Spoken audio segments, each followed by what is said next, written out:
In the 20 years since its launch, Craigslist has grown from a small collection of job postings to a global marketplace, a destination for millions and a boon for backyard commerce. But sometimes connections made on Craigslist turn violent, even deadly. ABC's Gio Benitez has this tragic and cautionary tale. When 7 months pregnant, Michelle Wilkins responded to a Craigslist ad for maternity clothes. She thought she was getting a bargain, never expecting what she says happened to her when she went to this house to make the purchase. She cut me. Wilkins says she was attacked by the seller of the maternity clothes, this woman, Danielle Lane, who was later arrested for the grisly attack and is now on trial for attempted murder. Wilkins' harrowing story of survival is part of a growing number of cases in which people are targeted by criminals, gravely injured, and in some cases murdered, all because they responded to an ad on Craigslist. In fact, over 100 murders have recently been linked to Craigslist. Just last year, these grandparents, Bud and June Runyon, who thought they found their dream car on Craigslist, instead shot in the head. You do understand the charges against you?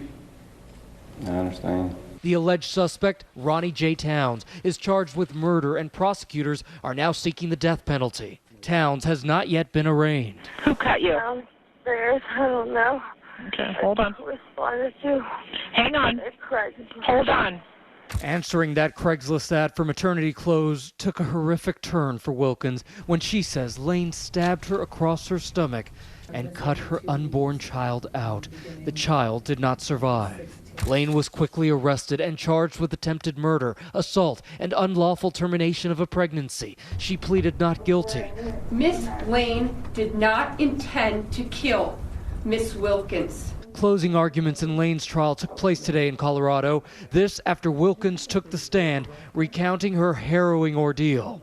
Just kept saying, why are you doing this? And I just remember this one point where I was just holding my hand over my head and I just said, I don't know why you're doing this. I love you. And she broke the bottle over my head and she said, if you love me, you'll let me do this. And then she stabbed it into my neck. But it's not just buyer beware on Craigslist. Sellers can also be at risk. I ask that the defendant be held without bail on the murder. Take the so-called Craigslist killer, Philip Markoff. In 2009, he was a 22-year-old medical student at Boston University when he allegedly found Julissa Brisman on Craigslist, advertising her services as a masseuse. She was later found handcuffed and shot to death in a Boston hotel. Philip Markoff was taken into custody this afternoon, about 4 o'clock. Philip Markoff was arrested for the murder of Julissa Brisman on April 14th.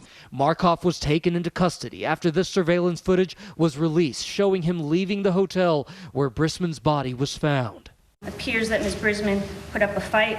She sustained blunt head trauma to her skull. Markoff was later connected to a string of similar assaults, handcuffing and robbing women, advertising themselves on Craigslist. He was caught on surveillance video at 2 more area hotels. The women in those attacks survived. Just a normal guy. I couldn't imagine that he could do something like that. Our top priority is holding Philip Markoff accountable. He's a predator. Markoff, who was engaged to be married, committed suicide while in jail, awaiting trial for the murder of Brisman. A story so shocking it was made into a Lifetime movie, The Craigslist Killer. Markoff, you're under arrest for the murder of Julissa Brisman. For its part, Craigslist says the overwhelming majority of Craigslist users are trustworthy and well-meaning, and that the incidence of violent crime related to Craigslist is extremely low. What is it about Craigslist? It's very anonymous. It makes our lives easier. We find what we want right away. We can buy it any time of the day. But it also provides another avenue for bad guys to make us victims. Former NYPD Detective Joe Giacalone warns about dangers lurking behind the screen. When you see some of these crimes happening, you're not surprised. So a lot of times people take their safety for granted. They think, oh, it's an official website, but you are responsible solely for your safety. When 23-year-old Danielle Jones needed a roommate for her Miami apartment, she turned to Craigslist. 35-year-old Byron Mitchell moved in only to allegedly turn violent within days, beating her so badly she is now in a coma. When they found her, she was desanguinated, was barely breathing. Her face was unrecognizable. Byron Mitchell is in custody facing attempted murder charges. He pleaded not guilty, saying he acted in self-defense, claiming she attacked him with a knife, something Danielle's mother finds hard to believe. Self-defense would have been punch her, give her a black eye. But did he really have to do this? Give her a severe brain injury? Danielle's family hopes her story can be a lesson for others about the dangers of Craigslist. Don't just trust anybody. There is real dangers out there. Her cousin Caitlin set up a GoFundMe page to pay for Danielle's care, already raising over $20,000. I mean, look what happened to Danielle. It happens all the time. This isn't just the only case. This is just the only case that is so prominent because we're trying to do something about it. Well, you have to be careful about who you let into your private life, and that's basically the bottom line in any of these incidents that we've seen yet. But even the most careful can fall victim to criminals. Charlene Sanders and her husband James posted a listing on Craigslist to sell a family heirloom, this diamond ring. Police say the female suspect and a man seemed interested and wanted to come into the family's home to talk over the price. That's when one man pulled a gun. Two more stormed inside, and the entire family, including the couple's sons, were tied up. They ripped my wedding ring right off my finger. I kept saying, take it, take anything you want. Police believe this was the suspect's intent all along, that they were actually combing Craigslist looking for a target. Their intent was never to buy that ring. Their intent was to go there and commit a robbery. All four of them had weapons, and they had the tools to tie everybody up. It was when the couple's 14-year-old son tried to intervene that his father broke loose to help. He was shot and killed, defending his son. My husband was a hero. He always said he'd protect his family. He always told the boys that he would ever protect his family, and he died protecting his family. The suspects were all convicted and are in prison.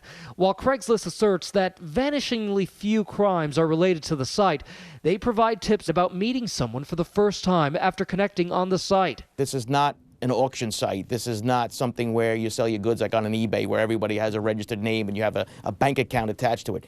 There are ways to safely do business on Craigslist. First, always meet in public. Whether it's in a diner or in a coffee shop or something like that where there's a lot of people around, then you can get to know this person, see if there's a report. More and more police stations nationwide are setting up exchange zones where people can meet and complete a deal safely. Second, do your homework. Look somebody up. Google them at least. You know, find out who they are. Look at their photographs. And watch out for red flags. Just even the email address that the person uses, right? You know, see if they have something that you can verify. The jury is now deliberating Danielle Lane's fate, her attorney arguing she never intended to hurt Michelle Wilkins. Her life forever changed by that Craigslist meetup. For Nightline, I'm Gio Benitez in New York.